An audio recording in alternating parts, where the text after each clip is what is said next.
John chapter 6. After these things, Jesus went away to the other side of the Sea of Galilee, which is also called the Sea of Tiberias. A great multitude followed him, because they saw his signs which he did on those who were sick. Jesus went up into the mountain, and he sat there with his disciples. Now the Passover, the feast of the Jews, was at hand. Jesus therefore, lifting up his eyes and seeing that a great multitude was coming to him, said to Philip, Where are we to buy bread, that these may eat? He said this to test him, for he himself knew what he would do. Philip answered him, 200 denarii worth of bread is not sufficient for them, that every one of them may receive a little.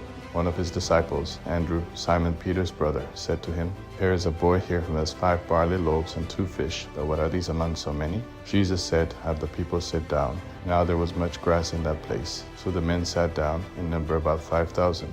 Jesus took the loaves, and having given thanks, he distributed to the disciples, and the disciples to those who were sitting down, likewise also of the fish as much as they desired. When they were filled, he said to his disciples, Gather up the broken pieces which are left over, that nothing be lost. So they gathered them up, and filled 12 baskets with broken pieces from the 5 barley loaves, which were left over by those who had eaten. When therefore the people saw the sign which Jesus did, they said, This is truly the prophet who comes into the world. Jesus therefore, perceiving that they were about to come and take him by force to make him king, withdrew again to the mountain by himself. When evening came, his disciples went down to the sea. They entered into the boat, and were going over the sea to Capernaum. It was now dark, and Jesus had not come to them. The sea was tossed by a great wind blowing. When therefore they had rowed about 25 or 30 stadia, they saw Jesus walking on the sea and drawing near to the boat, and they were afraid. But he said to them, It is I, don't be afraid. They were willing therefore to receive him into the boat.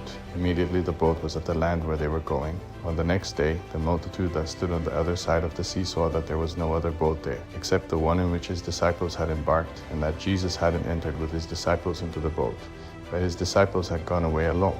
However, boats from Tiberias came near to the place where they ate the bread after the Lord had given thanks. When the multitude therefore saw that Jesus wasn't there, nor his disciples, they themselves got into the boats and came to Capernaum, seeking Jesus. When they found him on the other side of the sea, they asked him, Rabbi, when did you come here? Jesus answered them, Most certainly I tell you, you seek me, not because you saw signs, but because you ate of the loaves and were filled. Don't work for the food which perishes, but for the food which remains to eternal life, which the Son of Man will give to you. For God the Father has sealed him. They said therefore to him, What must we do, that we may work the works of God? Jesus answered them, This is the work of God, that you believe in him whom he has sent. They said therefore to him, What then do you do for a sign, that we may see and believe you? What work do you do? Our fathers ate the manna in the wilderness. As it is written, He gave them bread out of heaven to eat. Jesus therefore said to them, Most certainly, I tell you, it wasn't Moses who gave you the bread out of heaven, but my Father gives you the true bread out of heaven.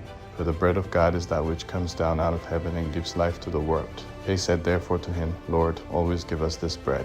Jesus said to them, I am the bread of life. Whoever comes to me will not be hungry, and whoever believes in me will never be thirsty. But I told you that you have seen me, and yet you don't believe.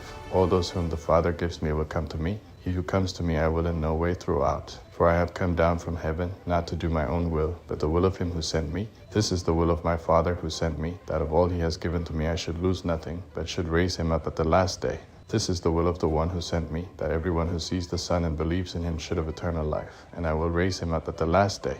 The Jews therefore murmured concerning him, because he said, I am the bread which came down out of heaven. They said, Isn't this Jesus, the son of Joseph, whose father and mother we know? How then does he say, I have come down out of heaven? Therefore Jesus answered them, Don't murmur among yourselves. No one can come to me unless the Father who sent me draws him, and I will raise him up in the last day. It is written in the prophets, They will all be taught by God. Therefore everyone who hears from the Father and has learned comes to me. Not that anyone has seen the Father, except he who is from God. He has seen the Father. Most certainly, I tell you, he who believes in me has eternal life. I am the bread of life. Your fathers ate the manna in the wilderness, and they died. This is the bread which comes down out of heaven, that anyone may eat of it and not die. I am the living bread which came down out of heaven. If anyone eats of this bread, he will live forever.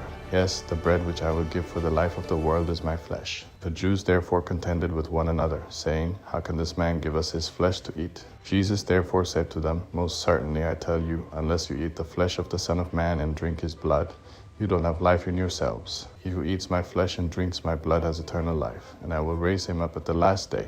For my flesh is food indeed, and my blood is drink indeed. He who eats my flesh and drinks my blood lives in me, and I in him.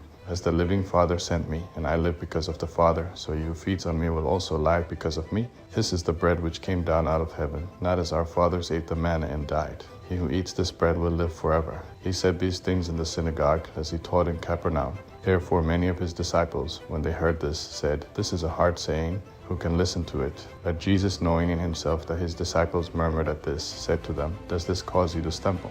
And what if you would see the Son of Man ascending to where he was before? It is the Spirit who gives life. The flesh profits nothing. The words that I speak to you are spirit and are life. But there are some of you who don't believe." For Jesus knew from the beginning who they were who didn't believe, and who it was who would betray him. He said, "For this cause I have said to you that no one can come to me, unless it is given to him by my Father." At this, many of his disciples went back and walked no more with him. Jesus said therefore to the 12, "You don't also want to go away, do you?" Simon Peter answered him, "Lord, to whom will we go? You have the words of eternal life. We have come to believe and know that you are the Christ, the Son of the living God." Jesus answered them, "Didn't I choose you, the 12, and one of you is a devil?" Now he spoke of Judas, the son of Simon Iscariot, for it was he who would betray him, being one of the 12.